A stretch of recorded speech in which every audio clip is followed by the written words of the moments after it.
ಒಂದು ಹುಡುಗಿ ಪ್ರೆಗ್ನೆಂಟ್ ಆಗಿದ್ರೆ ಅದು ಶಾಕ್ ಆಗೋದು ನಾರ್ಮಲ್. ಆದ್ರೆ ಒಬ್ಬ ಒಂದೇ ಟೈಮ್ ಅಲ್ಲಿ ಇಬ್ರು ಹುಡುಗಿರ್ನ ಪ್ರೆಗ್ನೆಂಟ್ ಮಾಡ್ತಾನೆ. ಅದಾಗಿಂದ ಅಂತೂ ಅವನ ಲೈಫ್ ಕಂಪ್ಲೀಟ್ ಆಗಿ ಯೂ ಟರ್ನ್ ತಗೊಂಡ್ಬಿಟ್ಟಿದೆ. ಇಲ್ಲಿಂದ ಶುರುವಾಗೋ ಗೇಮ್ ಅಂತೂ full unpredictable. Love, breakup, jealousy ಮತ್ತೆ ಕಂಪ್ಲೀಟ್ ಫ್ಯಾಮಿಲಿ ಡ್ರಾಮಾ. ಕೊನೆಗೆ ಈ ಹೀರೋ ಸಿಚುವೇಶನ್ ಇಂದ ಹೇಗೆ ಹೊರಗೆ ಬರ್ತಾನೆ ಅಥವಾ ಇನ್ನೂ ಡೀಪ್ ಟ್ರಬಲ್ ಗೆ ಸಿಕ್ಕಾಕೊಳ್ತಾನ. ಸೊ ಹಲೋ ಗೈಸ್, ಇವತ್ತಿನ ಈ ಒಂದು ವಿಡಿಯೋ ಎಕ್ಸ್ಪ್ಲೇನ್ ಮಾಡ್ತಾ ಇದ್ದೀನಿ ಹೇ ಜವಾನಿ ತೋ ಇಶ್ಕ್ ಹೇ ಮೂವಿನ ಸ್ಟೋರಿ ಸ್ಟಾರ್ಟ್ ಮಾಡ್ತೇನೆ. ಅದಕ್ಕಿಂತ ಮುಂಚೆ ನೀವೇನಾದ್ರೂ ನನ್ನ ಚಾನೆಲ್ಗೆ ಸಬ್ಸ್ಕ್ರೈಬ್ ಮಾಡ್ಕೊಂಡ್ರೆ ಸಬ್ಸ್ಕ್ರೈಬ್ ಮಾಡ್ಕೊಂಬಿಡಿ. So let's see how it goes. Movie start ಆಗುತ್ತೆ. ನಾವಿಲ್ಲಿ ಜೆಸ್ಸಿ ಮತ್ತೆ ವಾಣಿ ಅನ್ನೋ ಇಬ್ರು ಕ್ಯಾರೆಕ್ಟರ್ ನೋಡಬಹುದು. ಅವರಿಬ್ರು ಹೀರೋ ಮತ್ತೆ ಹೀರೋಯಿನ್. ಅವರಿಬ್ರು ಮದ್ವೆ ಆಗಿ 5 ವರ್ಷ ಕಳೆದಿದೆ. ಒಬ್ರನ್ನೊಬ್ರು ತುಂಬಾನೇ ಪ್ರೀತಿ ಕೂಡ ಮಾಡ್ತಾ ಇರ್ತಾರೆ. ಆದ್ರೆ ನಮಗೆ ಇಲ್ಲಿ ತೋರಿಸ್ತಾರೆ ವಾಣಿಗೆ ಡಿವೋರ್ಸ್ ಬೇಕಾಗಿರುತ್ತೆ ಜೆಸ್ಸಿಯಿಂದ. ಈಗ ಸ್ಟೋರಿ ಪಾಸ್ಟ್ ಗೆ ಹೋಗ್ಬಿಟ್ಟು ನಮಗೆ ಜೆಸ್ಸಿ ಮತ್ತೆ ವಾಣಿಯ ಬ್ಯಾಕ್ ಸ್ಟೋರಿ ತೋರಿಸ್ತಾರೆ. ಜೆಸ್ಸಿ ಒಬ್ಬ ವೆಡ್ಡಿಂಗ್ ಫೋಟೋಗ್ರಾಫರ್. 5 ವರ್ಷದ ಹಿಂದೆ ವಾಣಿ ಸಿಸ್ಟರಿನ ಮದ್ವೆಗೆ ವೆಡ್ಡಿಂಗ್ ಫೋಟೋಗ್ರಾಫರ್ ಆಗಿ ಹೋಗಿದ್ದ. ಅಲ್ಲೇ ಅವನು ವಾಣಿನ ಮೀಟ್ ಮಾಡಿದ್ದು. ಜೆಸ್ಸಿಗೆ ಲವ್ ಅಟ್ ಫಸ್ಟ್ ಸೈಟ್ ಆಗುತ್ತೆ. ನೋಡಿದ ತಕ್ಷಣ ಹೇಳ್ಬಿಡ್ತಾನೆ ನನಗೆ ತುಂಬಾ ಇಷ್ಟ ಅಂತ. ಜೆಸ್ಸಿ ಹೇಳ್ತಾನೆ ನನ್ನ ಜೊತೆ ಮದ್ವೆ ಆಗೋ ನೀನು ಅಂತ. ಅದಕ್ಕೆ ಅದನ್ನ ಕೇಳಿಸ್ಕೊಂಡು ಅವಳು ತುಂಬಾನೇ ಶಾಕ್ ಆಗ್ತಾಳೆ. ಅವಳು ಸ್ವಲ್ಪ ಟೈಮ್ ನ ಕೇಳ್ತಾಳೆ. ಅದಕ್ಕೆ ಜೆಸ್ಸಿ ಹೇಳ್ತಾನೆ ಆಯ್ತು ಪರವಾಗಿಲ್ಲ, 1 ಗಂಟೆ ತಗೊಂಡು ಆರಾಮಾಗಿ ಯೋಚನೆ ಮಾಡು ಅಂತ. ಹೇಗೂ ಫಂಕ್ಷನ್ ನಡೀತಾ ಇರುತ್ತೆ. ಅವ್ರು ತುಂಬಾನೇ ಎಂಜಾಯ್ ಕೂಡ ಮಾಡ್ತಾರೆ. ಫಂಕ್ಷನ್ ಮುಗಿದ್ಮೇಲೆ ವಾಣಿ ಜೆಸ್ಸಿ ಹತ್ರ ಬರ್ತಾಳೆ. ವಾಣಿ ಬಂದು ನಾನು ಮದ್ವೆ ಆಗೋದಕ್ಕೆ ರೆಡಿ ಇದೀನಿ ಅಂತ ಹೇಳ್ತಾಳೆ. ಅದೇ ಮಂಟಪದಲ್ಲಿ ಅವ್ರು ಮದ್ವೆ ಕೂಡ ಆಗ್ತಾರೆ. ಆದ್ರೆ ವಾಣಿ ಮನೆಯವರಿಗೆ ಇದು ಗೊತ್ತಾದ ತಕ್ಷಣ ಅವ್ರು ತುಂಬಾನೇ ಕೋಪ ಮಾಡ್ಕೋತಾರೆ. ವಾಣಿ ಫ್ಯಾಮಿಲಿ ಇವಾಗ ವಾಣಿ ಜೊತೆ ಸಂಬಂಧನ ಮುರಿದು ಬಿಡ್ತಾರೆ. ಸ್ಟೋರಿ ಇವಾಗ ಪ್ರೆಸೆಂಟ್ ಗೆ ಬರುತ್ತೆ. ನಾವು ಕೋರ್ಟ್ ನೋಡಬಹುದು. ಅದ್ರಲ್ಲಿ ಜೆಸ್ಸಿ ಹೇಳ್ತಾ ಇರ್ತಾನೆ ನನಗೆ ಡಿವೋರ್ಸ್ ಬೇಡ ಅಂತ. ಆದ್ರೆ ವಾಣಿ ಹೇಳ್ತಾಳೆ ನನಗೆ ಡಿವೋರ್ಸ್ ಬೇಕು ಅಂತ. ಅದಕ್ಕೆ ಜಡ್ಜ್ ಕೇಳ್ತಾನೆ ಏನಮ್ಮ ಜೆಸ್ಸಿದು ಏನಾದ್ರು ಅಫೇರ್ ಏನಾದ್ರು ನಡೀತಾ ಇದೆಯಾ ಹೊರಗಡೆ ಅಂತ ಕೇಳಿದಾಗ ಅವಳು ಇಲ್ಲ, ಇವನು ತುಂಬಾನೇ ಒಳ್ಳೆಯವರು, ನನಗೆ ತುಂಬಾನೇ ಪ್ರೀತಿ ಕೂಡ ಮಾಡ್ತಾನೆ ಅಂತ ಹೇಳ್ತಾಳೆ. ಜಡ್ಜಿಗಂತೂ ಫುಲ್ ಕನ್ಫ್ಯೂಷನ್. ಈಗ ಇಷ್ಟು ಪ್ರೀತಿ ಮಾಡಂಗಿದ್ರು ಯಾಕೆ ಡಿವೋರ್ಸ್ ಕೇಳ್ತಾ ಇದೀರಾ ಅಂತ. ಅವಾಗ ನಮಗೆ ರಿವೀಲ್ ಆಗುತ್ತೆ ಆಕ್ಚುಲಿ ಜೆಸ್ಸಿಗೆ ಒಬ್ಬ ಮಗ ಬೇಕು. ಮಗ ಅಂತಾನೆಲ್ಲ ಒಟ್ಟು ಮಕ್ಕಳು ಬೇಕಾಗಿರ್ತಾರೆ. ಆದ್ರೆ ವಾಣಿಗೆ ಅದು ಇಷ್ಟ ಇರೋದಿಲ್ಲ. ಅವಳಿಗೆ ಫ್ಯೂಚರ್ ಬಗ್ಗೆ ಟೆನ್ಷನ್ ಇರುತ್ತೆ. ಕರಿಯರ್ ತುಂಬಾನೇ ಚೆನ್ನಾಗಿರುತ್ತೆ. ಸೊ ಇವಾಗಲೇ ಪ್ರೆಗ್ನೆಂಟ್ ಆಗ್ಬಿಟ್ಟು ಅವಳ ಕರಿಯರ್ ಹಾಳು ಮಾಡ್ಕೊಳ್ಳಿಕ್ಕೆ ಅವಳಿಗೆ ಇಷ್ಟ ಇರೋದಿಲ್ಲ. ಇದೇ ಕಾರಣದಿಂದ ವಾಣಿ ಪ್ರತಿ ಸಲ ಜೆಸ್ಸಿ ಜೊತೆ ಇಂಟಿಮೇಟ್ ಆದಾಗ ಪ್ರೊಡಕ್ಷನ್ ಯೂಸ್ ಮಾಡೋದಕ್ಕೆ ಹೇಳ್ತಾ ಇದ್ಲು. ಪ್ರತಿ ಸಲ ಜೆಸ್ಸಿ ಬಂದು ರೊಮ್ಯಾನ್ಸ್ ಮಾಡೋದಕ್ಕೆ ಟ್ರೈ ಮಾಡಿದಾಗ ಅವಳು ಪ್ರೊಡಕ್ಷನ್ ಕೊಟ್ಬಿಡ್ತಿದ್ಲು ಅವನಿಗೆ. ಇದೇ ಕಾರಣದಿಂದ ತುಂಬಾನೇ ಯೋಚನೆ ಮಾಡ್ಬಿಟ್ಟು ಅವಳು ಒಂದು ಡಿಸಿಷನ್ ಬಂದಿದ್ಲು ಅವನಿಗೆ ಡಿವೋರ್ಸ್ ಕೊಡ್ಬೇಕು ಅಂತ. ಇವಾಗ ಎಲ್ಲ ಕೇಳಿಸ್ಕೊಂಡು ಜಡ್ಜ್ ಹೇಳ್ತಾನೆ ನಾವು ನಿಮಗೆ 6 ತಿಂಗಳು ಟೈಮ್ ಕೊಡ್ತೀವಿ. ಆ ಒಂದು ಟೈಮ್ ಅಲ್ಲಿ ನೀವು ಡಿಸೈಡ್ ಮಾಡ್ಕೊಳ್ಳಿ ನೀವು ಒಂದ್ ಆಗ್ತೀರಾ ಅಥವಾ ಸಪರೇಟ್ ಆಗ್ತೀರಾ ಅಂತ. ಕೋರ್ಟ್ ಮುಗಿಸ್ಕೊಂಡ್ಬಿಟ್ಟು ಅವರು ಮನೆಗೆ ಹೋಗ್ತಾರೆ. ಇವಾಗ ವಾಣಿ ಎಲ್ಲ ಸಾಮಾನ ಪ್ಯಾಕ್ ಮಾಡ್ತಾ ಇರ್ತಾಳೆ. ಅದನ್ನ ನೋಡ್ಬಿಟ್ಟು ಅವನಿಗಂತೂ ತುಂಬಾನೇ ಎಮೋಷನಲ್ ಆಗ್ಬಿಟ್ಟಿದೆ. ಅಲ್ಲಿ ಒಂದು ಡ್ರಿಂಕ್ಸ್ ಇನ್ ಬಾಟ್ಲಿ ಇರುತ್ತೆ. ಅದು ನೋಡ್ಬಿಟ್ಟು ಜೆಸ್ಸಿಗೊಂದು ನೆನಪಾಗುತ್ತೆ. ಅವರು ಮದ್ವೆ ಆದ್ರಲ್ಲ ಆ ಒಂದು ಡಿಸಿಷನ್ ಕೂಡ ಆ ಒಂದು ಎಣ್ಣೆ ಹೊಡೆದೇ ಆಗಿದ್ದು. ನಾವು ಮದ್ವೆ ಆದಾಗ ಈ ಒಂದು ಡ್ರಿಂಕ್ ನ ಹಾಕಿದ್ವಿ. ಸೊ ಡಿವೋರ್ಸ್ ಆಗ್ಬೇಕಾದ್ರೂ ಕೂಡ ಈ ಒಂದು ಡ್ರಿಂಕ್ ನ ಹಾಕ್ಬೇಕು ಅಂತ ಜೆಸ್ಸಿ ಹೇಳ್ತಾನೆ. ಅದಕ್ಕೆ ಅವರಿಬ್ರು ಅದನ್ನ ಕುಡಿತಾರೆ. ಈಗ ಸೀನ್ ಶಿಫ್ಟ್ ಆಗುತ್ತೆ. ನಾವು ನೋಡಬಹುದು ಜೆಸ್ಸಿ ಒಂದು ವೆಡ್ಡಿಂಗ್ ಫೋಟೋಗ್ರಫಿನ ಮಾಡ್ತಾ ಇರ್ತಾನೆ. ಅಲ್ಲಿ ನಾವು ಪ್ರೀತ್ ಅನ್ನೋ ಹುಡುಗಿನ ನೋಡಬಹುದು. ಅವಳು ಮೂವಿಯ 2ನೇ ಹೀರೋಯಿನ್. ಪ್ರೀತ್ ಅವಳ ಫ್ರೆಂಡ್ಸ್ ಜೊತೆ ಟ್ರೂತ್ ಅಂಡ್ ಡೇರ್ ಗೇಮ್ ನ ಆಡ್ತಾ ಇರ್ತಾಳೆ. ಅವಳಿಗೆ ಡೇರ್ ಬಂದಾಗ ಅವಳ ಫ್ರೆಂಡ್ಸ್ ಹೇಳ್ತಾರೆ ಹೋಗ್ಬಿಟ್ಟು ಆ ವೆಡ್ಡಿಂಗ್ ಫೋಟೋಗ್ರಾಫರ್ ನ ಕಿಸ್ ಮಾಡು ಅಂತ. ಪ್ರೀತು ಆ ಡೇರ್ ನ ಕಂಪ್ಲೀಟ್ ಮಾಡೋದಕ್ಕೆ ಹೋಗ್ಬಿಟ್ಟು ಅವನ್ನ ಕಿಸ್ ಮಾಡ್ತಾಳೆ. ನಮಗೆ ಇನ್ನೊಂದು ಕೂಡ ಗೊತ್ತಾಗುತ್ತೆ. ಲಾಸ್ಟ್ ಮಂತ್ ಟ್ರಿಪ್ಪಿಗಂತ ಪ್ರೀತು ರಿಷಿಕೇಶಿಗೆ ಹೋಗಿರ್ತಾಳೆ. ಅಲ್ಲಿ ಪ್ರೀತು ರಿವರ್ ರಾಫ್ಟಿಂಗ್ ಮಾಡ್ತಾ ಇರ್ತಾಳೆ. ಅದು ಸ್ವಲ್ಪ ಇನ್ಸಿಡೆಂಟ್ ಆಗ್ಬಿಟ್ಟು ಅವಳು ಇನ್ನೇನು ಮುಳುಗ್ಬೇಕು. ಅವಾಗ ಜೆಸ್ಸಿ ಬಂದು ಕಾಪಾಡಿರ್ತಾನೆ. ಆ ಒಂದು ಟೈಮ್ ಇಂದಾನೆ ಅವಳಿಗೆ ಅವನ್ ಕಂಡ್ರೆ ತುಂಬಾನೇ ಇಷ್ಟ ಆಗ್ಬಿಟ್ಟಿತ್ತು. ಅದಕ್ಕೆ ಅವಳು ಹೆಸಿಟೇಟ್ ಮಾಡ್ಲಿಲ್ಲ ಅವನ್ನ ಕಿಸ್ ಮಾಡೋದಕ್ಕೆ ಡೇರ್ ಬಂದಾಗ.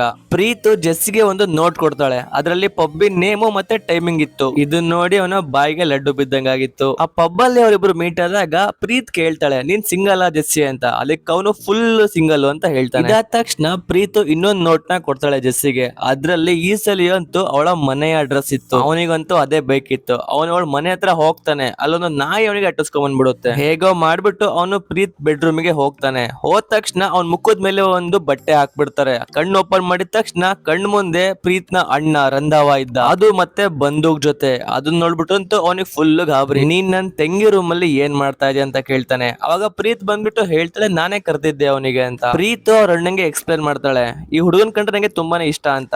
ಅದಕ್ಕೆ ರಂಧಾವ ಜೆಸ್ಸಿ ಕೇಳ್ತಾನೆ ನನ್ ತಂಗಿ ಅಂದ್ರೆ ನಿಂಗೂ ಇಷ್ಟನೋ ಇಲ್ವೋ ಅಂತ. ಅದಕ್ಕೆ ಅವ್ರು ಹೇಳ್ತಾರೆ ನಾವ್ ಇವಾಗಿನ ಮೀಟ್ ಆಗಿದೀವಿ, ಸ್ವಲ್ಪ ಟೈಮ್ ತಗೊಂಡು ಯೋಚನೆ ಮಾಡಿ ಹೇಳ್ತೀವಿ. ಇನ್ನ ಇವಾಗಿನ ಮೀಟ್ ಆಗಿದೀವಿ, ಒಬ್ರನ್ನೊಬ್ರು ಅರ್ಥ ಮಾಡ್ಕೋಬೇಕು, ಟೈಮ್ ಸ್ಪೆಂಡ್ ಮಾಡ್ಬೇಕು ಅಂತ ಹೇಳ್ತಾರೆ. ರಂಧಾವ ಕೂಡ ಅಕ್ಸೆಪ್ಟ್ ಮಾಡ್ತಾನೆ. ಸರಿ ಆರಾಮಾಗಿ ಟೈಮ್ ಸ್ಪೆಂಡ್ ಮಾಡಿ ಅಂತ.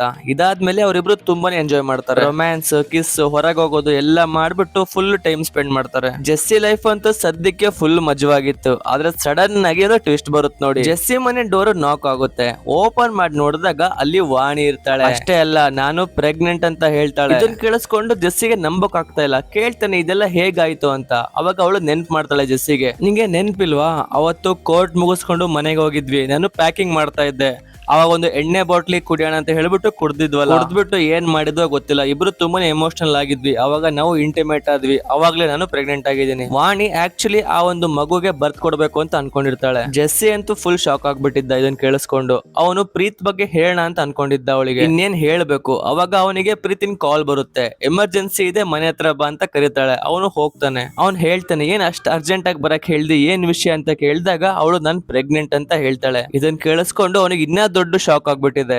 ಒಂದ್ ಕಡೆ ಅವನ ವೈಫ್ ಪ್ರೆಗ್ನೆಂಟ್ ಆಗಿರ್ತಾಳೆ, ಇನ್ನೊಂದ್ ಕಡೆ ಅವನ ಗರ್ಲ್ ಫ್ರೆಂಡ್ ಪ್ರೆಗ್ನೆಂಟ್ ಆಗಿರ್ತಾಳೆ. ಜೆಸ್ಸಿ ಕೇಳ್ತಾನೆ, ನಾವು ಪ್ರೊಡಕ್ಷನ್ ಯೂಸ್ ಮಾಡಿದ್ವಲ್ಲ, ಅದ್ ಹೇಗಾಯ್ತು ಇವೆಲ್ಲ ಅಂತ ಕೇಳಿದಾಗ ಅವಳು ನನಗಂತೂ ಗೊತ್ತಿಲ್ಲ, ಆದ್ರೆ ಆಗ್ಬಿಟ್ಟಿದೆ ಅಂತ ಹೇಳ್ತಾಳೆ. ಜೆಸ್ಸಿಗೆ ಇಷ್ಟೆಲ್ಲ ಆಗಿರೋದಕ್ಕೆ ಅವನು ಏನ್ ಮಾಡ್ಬೇಕು ಅಂತ ಅರ್ಥ ಆಗ್ತಿರಲ್ಲ. ಆಕ್ಚುಲಿ ಪ್ರೀತ್ ಕೂಡ ತುಂಬಾನೇ ಎಕ್ಸೈಟೆಡ್ ಆಗಿರ್ತಾಳೆ ಪ್ರೆಗ್ನೆಂಟ್ ಆಗ್ತಿರೋದಕ್ಕೆ. ಜೆಸ್ಸಿ ಮೈಂಡ್ ಅಲ್ಲಿ ಒಂದು ಐಡಿಯಾ ಬರುತ್ತೆ, ಪ್ರೀತಿಗೆ ವಾಣಿ ಬಗ್ಗೆ ಹೇಳಲ್ಲ ಅಂತ. ಆಮೇಲೆ ಬೇಡ ಎಲ್ಲಿ ಪ್ರೀತು ಆಮೇಲೆ ವಾಣಿಗೆ ಶೂಟ್ ಮಾಡ್ಬಿಡ್ತಾಳ ಅಂತ ಹೆದರ್ಕೊಂಡು ಅವನು ಹೇಳೋದಿಲ್ಲ. ಪ್ರೀತು ಪ್ರೆಗ್ನೆಂಟ್ ಇರೋ ವಿಷಯ ಪ್ರೀತು ಅವ್ರ ಒಡ್ನಂಗ್ ಹೇಳ್ದಾಗ ರಂಧಾವ ಹೇಳ್ತಾನೆ, ಆದಷ್ಟು ಬೇಗ ನಿಮ್ಮಿಬ್ಬರದು ಮದ್ವೆ ಮಾಡಿಸ್ತೀನಿ ಅಂತ. ಈ ವಿಷಯ ಕೇಳಿಸ್ಕೊಂಡು ಅಂತ ಅವನಿಗೆ ಇನ್ನೂ ಟೆನ್ಷನ್ ಆಗ್ತಾ ಇದೆ.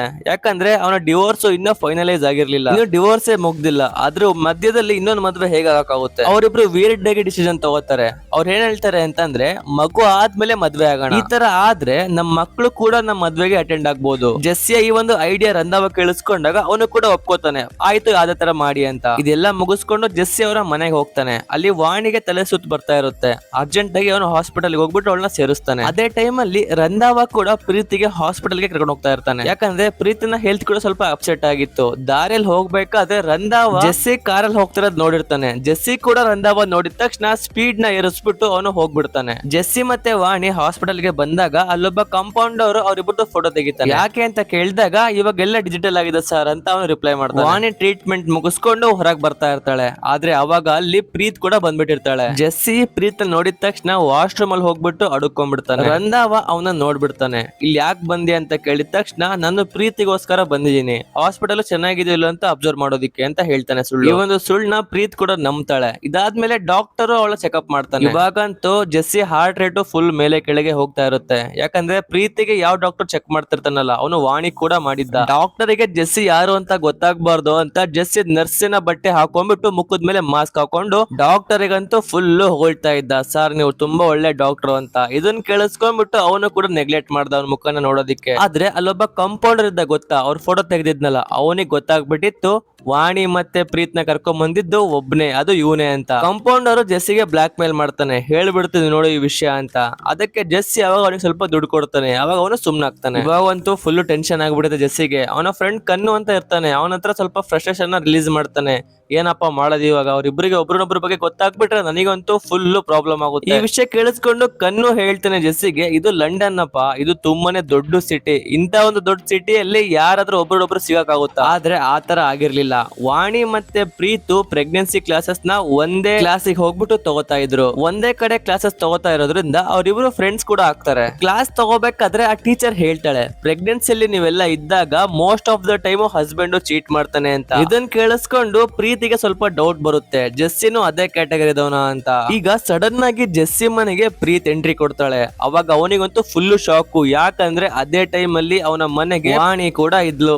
ಅಲ್ಲಿ ಕನ್ನು ಕೂಡ ಇದ್ದ, ಜೆಸ್ಸಿ ಫ್ರೆಂಡು. ಅವನು ಇಬ್ರು ಸೇರ್ಕೊಂಡ್ಬಿಟ್ಟು ಕೆಲವೊಂದ್ಸಲಿ ವಾಣಿಗ್ ಬಚ್ಚಿಡ್ತಾ ಇದ್ರು, ಕೆಲವೊಂದ್ಸಲಿ ಪ್ರೀತ್ನ ಹೇಗೇಗೋ ಹರ ಸಾಹಸ ಮಾಡ್ಬಿಟ್ಟು ಒಬ್ಬರನ್ನ ಕಣ್ಣಲ್ಲಿ ಒಬ್ರು ಬೀಳಬಾರ್ದು ಅಂತ ಫುಲ್ ಪ್ರಯತ್ನ ಪಟ್ರು. ಅದ್ರಲ್ಲಿ ಅವನು ಸಕ್ಸಸ್ಫುಲ್ ಕೂಡ ಅದಾದ ತಕ್ಷಣ ಪ್ರೀತು ಮನೆಗೆ ಹೋಗ್ತಾಳೆ. ನೆಕ್ಸ್ಟ್ ಸೀನ್ ಅಲ್ಲಿ ವಾಣಿ ಮತ್ತೆ ಪ್ರೀತು ಒಂದ್ ಕೆಫೆಯಲ್ಲಿ ಕುತ್ಕೊಂಡಿರ್ತಾರೆ.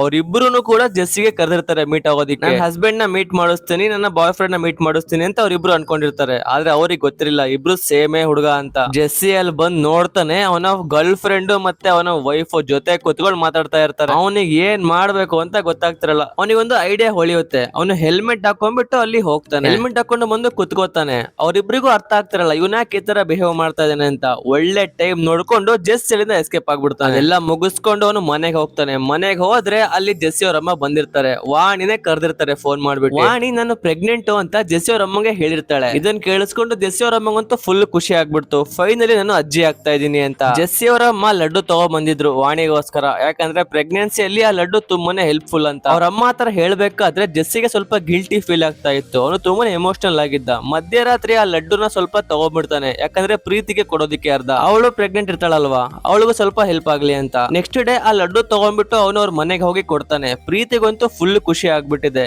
ಯಾಕಂದ್ರೆ ಆಗಲಿರುವ ಅತ್ತೆ ಅವಳಿಗೋಸ್ಕರ ಲಡ್ಡು ಕಳ್ಸಿದಾಳೆ ಅಂತ. ರಂಧಾವ ಇದನ್ನೆಲ್ಲ ಕೇಳಿಸ್ಕೊಂಡ್ಬಿಟ್ಟು ಜೆಸ್ಸಿಗೆ ಹೇಳ್ತಾನೆ, ನಿಮ್ಮಮ್ಮನ್ನ ಕರ್ಕೊಂಡು ಇಲ್ಲಿಗೆ ಬಾ ಅಂತ.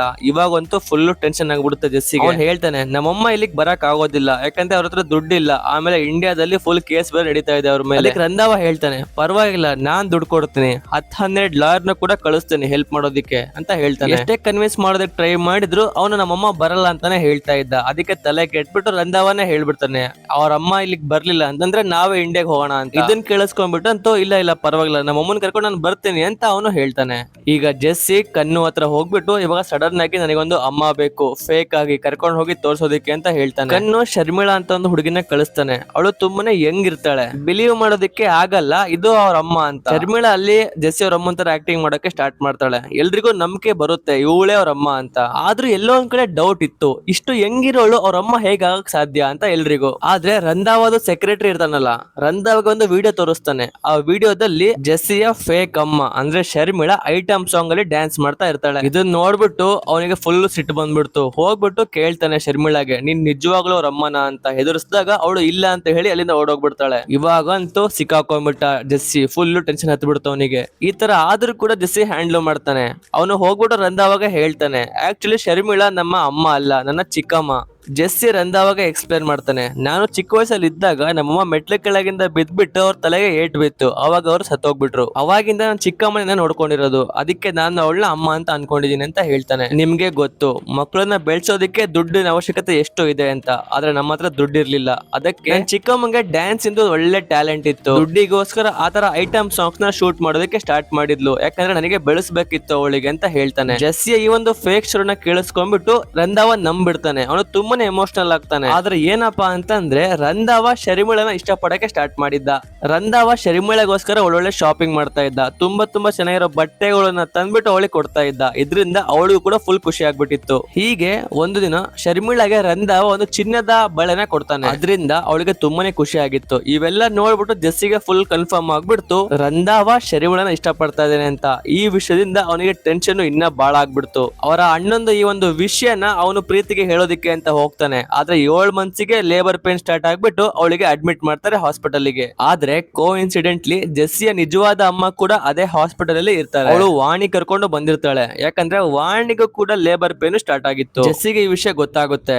ಆಕ್ಚುಲಿ ವಾಣಿದು ಡೆಲಿವರಿ ಅವತ್ತಿನ ದಿನನೇ ಆಗ್ಬೇಕಾಗಿತ್ತು. ಇದನ್ನ ಕೇಳಿಸ್ಕೊಂಡು ಅವನಿಗೆ ಇನ್ನೇ ಟೆನ್ಷನ್ ಹತ್ಬಿಡ್ತು. ಅದೇ ಟೈಮ್ ಅಲ್ಲಿ ರಂಧಾವ ಬಂದ್ಬಿಟ್ಟು ಸೇಮ್ ವಿಷಯ ಹೇಳ್ತಾನೆ, ಪ್ರೀತಿಗೂ ಕೂಡ ಇವತ್ತೇ ಡೆಲಿವರಿ ಆಗುತ್ತಂತೆ, ಏನೋ ಕಾಂಪ್ಲಿಕೇಶನ್ಸ್ ಇದಾವೆ, ಅದಕ್ಕೆ ಇವತ್ತೇ ಆಗುತ್ತೆ ಅಂತ ಹೇಳ್ತಾನೆ. ಇಮ್ಯಾಜಿನ್ ಮಾಡ್ಕೊಳ್ಳಿ, ನಿಮ್ಮ ಗರ್ಲ್ ಫ್ರೆಂಡ್ ಮತ್ತೆ ನಿಮ್ಮ ವೈಫಿನ ಒಂದು ಡೆಲಿವರಿ ಸೇಮ್ ದಿನ ಆಗ್ತಾ ಇದೆ. ಜೆಸ್ಸಿಗೆ ಫುಲ್ ಟೆನ್ಷನ್. ಈಗ ಅವನಿಗೆ ಗೊತ್ತೇ ಆಗ್ತಾ ಇಲ್ಲ ಯಾವ ತರ ಹ್ಯಾಂಡಲ್ ಮಾಡ್ಬೇಕು ಇಂತ ಟಫ್ ಸಿಚುವೇಶನ್ ಅಂತ. ಆದ್ರೆ ಡಾಕ್ಟರ್ ಫೈಂಡ್ ಔಟ್ ಮಾಡ್ತಾನೆ, ವಾಣಿ ಅಪ್ಪ ಮತ್ತೆ ಪ್ರೀತಿನ ಅಪ್ಪ ಇಬ್ರು ಒಬ್ರೆ ಅಂತ. ಡಾಕ್ಟರ್ ಜೆಸ್ಸಿಗೆ ಎಕ್ಸ್ಪೋಸ್ ಮಾಡ್ಬೇಕು ಅಂತ ಕಾಯ್ತಾ ಇರ್ತಾನೆ. ಇನ್ನೇನ್ ಎಕ್ಸ್ಪೋಸ್ ಮಾಡ್ಬೇಕು, ಆದ್ರೆ ಅಷ್ಟೊಳಗಡೆ ಕಾಂಪೌಂಡರ್ ಬರ್ತಾನೆ. ಅದೇ ಫಸ್ಟ್ ಡೇ ಹಾಸ್ಪಿಟಲ್ ಬಂದಾಗ ಜೆಸ್ಸಿ ಮತ್ತೆ ವಾಣಿಯ ಫೋಟೋ ತೆಗೆದಿದ್ನಲ್ಲ ಅದೇ ಕಾಂಪೌಂಡರ್. ಬಾಯಿ ಮುಚ್ಕೊಂಡಿರೋದಕ್ಕೆ ದುಡ್ಡಿಸ್ಕೊಂಡಿರ್ತಾನಲ್ಲ ಜೆಸ್ಸಿಯಿಂದ ಅದೇ ಕಾಂಪೌಂಡರ್. ಅವನು ಡಾಕ್ಟರ್ ಹತ್ರ ಬಂದ್ಬಿಟ್ಟು, ನೀನ್ ಏನಾದ್ರು ಅಕಸ್ಮಾತ್ ಜೆಸ್ಸಿಗೆ ಎಕ್ಸ್ಪೋಸ್ ಮಾಡಿದ್ರೆ ನಾನ್ ನಿನ್ನ ಎಕ್ಸ್ಪೋಸ್ ಮಾಡ್ತೀನಿ ಅಂತ ವಾರ್ನಿಂಗ್ ಕೊಡ್ತಾನೆ. ಆಕ್ಚುಲಿ ಡಾಕ್ಟರ್ ಏನ್ ಸಾಚ ಆಗಿರ್ಲಿಲ್ಲ, ಒಂದು ಅಫೇರ್ ನರ್ಸ್ ಜೊತೆ ನಡೀತಾ ಇತ್ತು. ಮನೆಗೆ ಹೆಂಡತಿ ಮತ್ತೆ ಮಕ್ಕಳು ಕೂಡ ಇದ್ರು. ಅದಕ್ಕೆ ಆ ಕಾಂಪೌಂಡರ್ ಹೆದರ್ಸ್ತಾನೆ, ನೀನ್ ಏನಾದ್ರೂ ಎಕ್ಸ್ಪೋಸ್ ಮಾಡಿದ್ರೆ ನಿನ್ನ ಒಂದು ವಿಡಿಯೋಗಳನ್ನ ನಿನ್ ಹೆಂಡತಿ ಕಳಿಸ್ಬಿಡ್ತೀನಿ ಅಂತ. ಹೆದರ್ಕೊಂಡ್ಬಿಟ್ಟು ಡಾಕ್ಟರ್ ಎಕ್ಸ್ಪೋಸ್ ಮಾಡಲ್ಲ, ಸುಮ್ನೆ ಹೋಗ್ಬಿಟ್ಟು ಅವ್ರಿಬ್ಬರಿಗೂ ಡೆಲಿವರಿನ ಮಾಡಿಸ್ತಾನೆ. ವಾಣಿಗೆ ಹೆಣ್ಮಗು ಆಗುತ್ತೆ, ಪ್ರೀತಿಗೆ ಗಂಡು ಮಗು ಆಗುತ್ತೆ. ಇವೆಲ್ಲ ನೋಡ್ಬಿಟ್ಟು ಅವ್ರಿಗೆ ತುಂಬಾನೇ ಖುಷಿ ಆಗಿರುತ್ತೆ. ಇದಾದ್ಮೇಲೆ 1 ವೀಕ್ ಕಳಿಯುತ್ತೆ. ಅವರಿಬ್ಬರಿಗೂ ಹಾಸ್ಪಿಟಲ್ ಡಿಸ್ಚಾರ್ಜ್ ನ ಮಾಡಲಾಗುತ್ತೆ. ನೆಕ್ಸ್ಟ್ ಸೀನ್ ಅಲ್ಲಿ ವಾಣಿ ಜೊತೆ ಜೆಸ್ಸಿ ಹೋಗ್ತಾ ಇರ್ತಾನೆ ಅವಳ ಫೈಲ್ ನ ತಗೊಂಡ್ಬರೋದಿಕ್ಕೆ. ಆದ್ರೆ ಅದೇ ಟೈಮ್ ಅಲ್ಲಿ ವಾಣಿ ಲಿಫ್ಟ್ ಒಳಗೆ ಹೋಗ್ತಾಳೆ. ಅಲ್ಲಿ ಪ್ರೀತ್ ಮತ್ತೆ ಅವಳ ಫ್ಯಾಮಿಲಿ ಇತ್ತು. ಅಲ್ಲಿ ಜೆಸ್ಸಿ ಕೂಡ ಬಂದ್ಬಿಡ್ತಾನೆ. ಇವಾಗ ಖೇಲ್ ಖತಮ್ ನಾಟಕ್ ಬಂದ್. ಎಲ್ರಿಗೂ ಗೊತ್ತಾಯ್ತು ಜೆಸ್ಸಿ ಮಾಡಿರುವ ಮೋಸದ ಬಗ್ಗೆ. ಜೆಸ್ಸಿ ಹೇಗಾದ್ರೂ ಮಾಡಿ ಇದರಿಂದ ಹೊರಗ್ ಬರೋಣ ಅಂತ ಹೇಗೋ ಒಂದು ಮ್ಯಾನೇಜ್ ಮಾಡೋದಕ್ಕೆ ಹೋಗ್ತಾನೆ. ಆದ್ರೆ ಈ ಸಲ ಅದು ವರ್ಕೌಟ್ ಆಗಲ್ಲ. ರಂಧಾವ ಗನ್ ತಗೊಂಡ್ಬಿಟ್ಟು ಶೂಟ್ ಮಾಡೋಕೆ ಟ್ರೈ ಮಾಡ್ತಾನೆ. ಅವನು ಎಸ್ಕೇಪ್ ಆಗ್ಬಿಟ್ಟು ಹಾಸ್ಪಿಟಲ್ ಟೆರೆಸ್ ಮೇಲೆ ಹೋಗ್ತಾನೆ. ಆದ್ರೆ ಹೋಗ್ಬೇಕಾದ್ರೆ ರಿಯಲೈಸ್ ಮಾಡ್ಕೋತಾನೆ, ಈ ತರ ಓಡೋದ್ರೆ ಆಗೋದಿಲ್ಲ, ನಾನು ಎಲ್ಲ ಫೇಸ್ ಮಾಡ್ಲೇಬೇಕು ಅಂತ ಫೇಸ್ ಮಾಡೋದಕ್ಕೆ ಡಿಸೈಡ್ ಮಾಡ್ತಾನೆ. ಅಲ್ಲಿ ವಾಣಿ ಮತ್ತೆ ಪ್ರೀತ್ ಬಂದ್ಬಿಟ್ಟು ಅವನಿಗೆ ಚೀಟರ್ ಅಂತ ಕರಿತಾ ಇರ್ತಾರೆ. ಅವಾಗ ಜೆಸ್ಸಿ ಎಕ್ಸ್ಪ್ಲೇನ್ ಮಾಡ್ತಾನೆ, ಇವೆಲ್ಲ ಆಗಿದ್ದು ಒಂದು ಕಾರಣಕ್ಕೆ, ಅದನ್ನ ಹೇಳ್ತೀನಿ ಅಂತ ಹೇಳಕ್ಕೆ ಸ್ಟಾರ್ಟ್ ಮಾಡ್ತಾನೆ. ಅವನು ಹೇಳ್ತಾನೆ, ವಾಣಿಗೆ ಮಗು ಬೇಕಾಗಿರ್ಲಿಲ್ಲ, ಅವರಿಬ್ರು ಡಿವೋರ್ಸ್ ಗೆ ಅಪ್ಲೈ ಮಾಡಿದ್ರು. ವಾಣಿನೇ ನನಗೆ ಬಿಡ್ಬೇಕು ಅಂತ ಅನ್ಕೊಂಡಿದ್ಲು. ವಾಣಿನೇ ನನಗೆ ಹೇಳಿದ್ಲು, ನನ್ನಿಂದ ಮೂವ್ ಆನ್ ಆಗ್ಬಿಡು, ನಾನ್ ನಿನ್ ಜೊತೆ ಇರಲ್ಲ ಅಂತ. ಇದಾಗಿದ ತಕ್ಷಣ ನಾನು ಪ್ರೀತ್ ಹತ್ರ ಬಂದೆ. ಅವಳು ನೋಡಿ ನಂಗೆ ತುಂಬಾನೇ ಇಷ್ಟ ಆಗ್ಬಿಡ್ತು. ಆದ್ರೆ ಅವಾಗ ಪ್ರೀತ್ ಹೇಳ್ತಾಳೆ, ನಿಂಗೆ ನೆನ್ಪಿದೆಯೋ ಇಲ್ಲ ಗೊತ್ತಿಲ್ಲ, ನಾನ್ ನಿನಗೆ ಕೇಳಿದ್ದೆ ನೀನು ಸಿಂಗಲ್ಲ ಅಂತ, ಅವಾಗ ನೀನು ಹೂ ಅಂತ ಅಂದಿದ್ದಿ. ವಾಣಿಗೂ ಫುಲ್ ಕೋಪ ಬಂದಿತ್ತು, ಅವಳಿಗೆ ಹೇಳ್ಬೇಕಾಗಿತ್ತು ಅವ್ರು ನಿಜ ಅಂತ ಅವಳು ಅನ್ಕೋತಾ ಇರ್ತಾಳೆ. ವಾಣಿ ಮತ್ತೆ ಪ್ರೀತು ಇಬ್ರು ಕೆಂಡ ಮಂಡಲ ಆಗ್ಬಿಟ್ಟಿದ್ದಾರೆ. ಯಾಕಂದ್ರೆ ಜೆಸ್ಸಿ ಅವ್ರಿಬ್ರು ಹತ್ರ ಸುಳ್ಳು ಹೇಳಿದ್ದ. ಇವಾಗ ಜೆಸ್ಸಿಗೆ ಅನ್ಸುತ್ತೆ ಸಿಚುವೇಶನ್ ಔಟ್ ಆಫ್ ಕಂಟ್ರೋಲ್ ಆಗಿದೆ ಅಂತ. ಅವನಿಗೊಂದು ಪ್ಲಾನ್ ಹೊಳೆಯುತ್ತೆ, ನಾನು ಸೂಸೈಡ್ ಮಾಡ್ಕೊಳಕ್ಕೆ ಹೋಗ್ತೀನಿ, ಆತರ ನಾಟಕ ಆಡ್ತೀನಿ, ಯಾವಾಗ ಸರಿ ಹೋಗ್ಬೋದು ಅಂತ ಅವ್ನು ಅನ್ಕೋತಾನೆ. ಜೆಸ್ಸಿ ಸೂಸೈಡ್ ಮಾಡ್ಕೊಳ್ಳೋದಕ್ಕೆ ಹೋಗ್ತಾ ಇರ್ತಾನೆ. ಆದ್ರೆ ಅದೇ ಟೈಮಲ್ಲಿ ವಾಣಿ ಮತ್ತೆ ಪ್ರೀತು ಜಗಳಾಡ್ತಾ ಇರ್ತಾರೆ. ಜೆಸ್ಸಿಗೆ ಅನ್ಸುತ್ತೆ ಇವರಿಬ್ರು ನನ್ನ ಜೊತೆಗೆ ಇರ್ಬೇಕು ಅಂತ ಜಗಳಾಡ್ತಾ ಇರಬಹುದು ಅಂತ. ಆದ್ರೆ ವಿಷಯ ಅದಲ್ಲ, ಅವ್ರು ಯಾಕೆ ಜಗಳಾಡ್ತಾ ಇದ್ರು ಅಂತಂದ್ರೆ ಅವ್ರಿಬ್ರಿಗೂ ಜೆಸ್ಸಿ ಬೇಡವಾಗಿತ್ತು. ಯಾಕಂದ್ರೆ ಅವನು ಮೋಸ ಮಾಡಿದ್ದ, ಅವ್ನು ಮಾಡಿರೋ ಮೋಸದಿಂದ ಅವರಿಬ್ರು ಪ್ರೆಗ್ನೆಂಟ್ ಆಗಿದ್ರು. ಇದನ್ನ ನೋಡ್ತಾ ನೋಡ್ತಾ ಜೆಸ್ಸಿಗೂ ಫುಲ್ ಶಾಕ್ ಆಗ್ಬಿಟ್ಟಿತ್ತು. ಇನ್ನೊಂದು ವಿಷಯ ಏನಪ್ಪಾ ಅಂತಂದ್ರೆ ಶರ್ಮಿಳಾ ಮತ್ತೆ ಈಗ ರಂಧಾವದು ಸೆಟ್ಟಿಂಗ್ ನಡೀತಾ ಇದೆ, ಇವರು ಲವ್ ಮಾಡ್ತಾ ಇದಾರೆ. ರಂಧಾವ ಇವೆಲ್ಲ ನಾಟಕ ನಡಿಬೇಕಾದ್ರೆ ಗನ್ ತಗೊಂಡ್ಬಿಟ್ಟು ಮೇಲೆ ಆಕಾಶಕ್ಕೆ ಫೈರ್ ಮಾಡ್ತಾನೆ. ಹೆದರ್ಕೊಂಡ್ಬಿಟ್ಟು ಪಾರಿವಾಳಗಳು ಹಾರ್ಬಿಡ್ತವೆ. ಇದರಿಂದ ಜೆಸ್ಸಿಯ ಒಂದು ಬ್ಯಾಲೆನ್ಸ್ ಮಿಸ್ ಬ್ಯಾಲೆನ್ಸ್ ಆಗ್ಬಿಟ್ಟು ಕೆಳಗೆ ಬಿದ್ದ್ಬಿಡ್ತಾನೆ. ಆದ್ರೆ ಬಿಲ್ಡಿಂಗ್ ಇಂದ ಕೆಳಗೆ ಬಿದ್ರು ಕೂಡ ಅವನಿಗೆ ಏನ್ ಆಗೋದಿಲ್ಲ, ಯಾಕಂದ್ರೆ ಕೆಳಗಡೆ ಜಂಪಿಂಗ್ ಜಾಕ್ ಇತ್ತು. ಇದಾದ್ಮೇಲೆ ಸೀನ್ ಶಿಫ್ಟ್ ಆಗುತ್ತೆ, ನಮಗೆ 1 ಮಂತ್ ಆಫ್ಟರ್ ನ ತೋರಿಸ್ತಾರೆ. ಇವಾಗ ಜೆಸ್ಸಿ ಮತ್ತೆ ಕನ್ನು ಒಂದು ಬಾರ್ ಅಲ್ಲಿ ಕುತ್ಕೊಂಡು ಕುಡಿತಾ ಇರ್ತಾರೆ. ಆಕ್ಚುಲಿ ಜೆಸ್ಸಿಗೆ ಪ್ರೀತು ಮತ್ತೆ ವಾಣಿ ಇಬ್ರು ಬಿಟ್ಬಿಟ್ಟಿರ್ತಾರೆ. ಇದರಿಂದ ಜೆಸ್ಸಿಗೆ ತುಂಬಾನೇ ಬೇಜಾರಾಗಿತ್ತು. ಅವರಿಬ್ರು ಬಿಟ್ಟೋಗಿದ್ರು, ಅವರಿಬ್ರಲ್ಲಿ ಯಾರು ಸಿಕ್ಕಿಲ್ಲ ಅಂತ ಬೇಜಾರ್ ಮಾಡ್ಕೊಂಡಿದ್ದ. ಆದ್ರೆ ಅದೇ ಟೈಮ್ ಅಲ್ಲಿ ಬಾರಿಗೆ ಎಂಟ್ರಿ ಕೊಡ್ತಾಳೆ ದಿಶಾ. ದಿಶಾ ಜೆಸ್ಸಿಯ ಸ್ಕೂಲ್ ಮೇಟು. ದಿಶಾ ಮೇಲೆ ಸ್ಕೂಲ್ ಅಲ್ಲಿ ಜೆಸ್ಸಿಗೆ ಕ್ರಶ್ ಇರುತ್ತೆ. ಆದ್ರೆ ಜೆಸ್ಸಿಗೆ ಪ್ರ್ಯಾಂಕ್ ಮಾಡ್ತಾಳೆ ದಿಶಾ. ಅವಳು ಹೇಳ್ತಾಳೆ, ನಾನು ನನ್ನ ಫಿಯಾನ್ಸಿ ಜೊತೆ ಇಲ್ಲಿಗೆ ಬಂದಿದ್ದೀನಿ ಅಂತ. ಇದನ್ನ ಕೇಳಿಸ್ಕೊಂಡು ಜೆಸ್ಸಿಗೆ ಫುಲ್ ಬೇಜಾರಾಗ್ಬಿಟ್ಟಿತ್ತು. ಅದಾದ್ಮೇಲೆ ಅವಳು ಇದು ಪ್ರ್ಯಾಂಕ್ ನಿಜ ಅಲ್ಲ ಅಂತ ಹೇಳ್ತಾಳೆ. ಅವಾಗ ಜೆಸ್ಸಿಗೆ ಖುಷಿ ಆಗುತ್ತೆ. ಅವನಿಗೆ ಅನ್ಸುತ್ತೆ ದಿಶಾ ನನ್ ಮೇಲೆ ಇಂಟ್ರೆಸ್ಟೆಡ್ ಇದ್ದಾಳೆ ಅಂತ. ಇದಾದ್ಮೇಲೆ ದಿಶಾ ಕೇಳ್ತಾಳೆ ಜೆಸ್ಸಿಗೆ, ನೀನ್ ಸಿಂಗಲ್ಲ ಅಂತ. ಅವಾಗ ಜೆಸ್ಸಿ ಹೇಳ್ತಾನೆ ಹೌದು ಅಂತ. ಇದಾದ್ಮೇಲೆ ಜೆಸ್ಸಿ ಮತ್ತೆ ದಿಶಾ ಇಬ್ರು ಜೊತೆಗೆ ಹೋಗ್ತಾರೆ ಹೊರಗೆ. ಆದ್ರೆ ಕನ್ನು ಸಿಗ್ನಲ್ ಮಾಡ್ತಾನೆ, ಮಗ ಸುಮ್ನೆ ಸಿಕ್ಕಾಕೋಬೇಡ, ಲಂಡನ್ ಅಲ್ಲಿ ಅಟ್ಲೀಸ್ಟ್ ನಿನ್ ಮಕ್ಳಿದಾರೆ ಅಂತ ಹೇಳೋಳಿಗೆ. ಆದ್ರೆ ಜೆಸ್ಸಿ ಒಪ್ಕೊಳ್ಳಲ್ಲ ಕನ್ನು ಮಾತ್ನ. ಅವನು ಕೇಳದೇ ಇಲ್ಲ, ಸುಮ್ನೆ ಅವಳ ಜೊತೆ ಹೊರಗೆ ಹೋಗ್ಬಿಡ್ತಾನೆ. ಸೊ ಈಗ ಹೇ ಜವಾನಿ ತೋ ಇಶ್ಕ್ ಹೋನಾ ಹೇ ಮೂವಿ ಇಲ್ಲಿಗೆ ಎಂಡ್ ಆಗುತ್ತೆ. ಸೊ ಗೈಸ್ ನೋಡಿದ್ರಲ್ಲ, ಇದು complete story of the movie. ಹೇಗನ್ನಿಸ್ತು ಕಮೆಂಟ್ ಮಾಡಿ. ವಿಡಿಯೋ ಇಷ್ಟ ಆಗಿದ್ರೆ ಲೈಕ್ ಶೇರ್ ಸಬ್ಸ್ಕ್ರೈಬ್ ಮಾಡೋದು ಮಾತ್ರ ಮರಿಬೇಡಿ. ನಾನು ನಿಮ್ಗೆ ಸಿಗ್ತೀನಿ ಬೇರೆ ವಿಡಿಯೋ ಬೇರೆ ಟಾಪಿಕ್ ಜೊತೆ. Till then take care, by.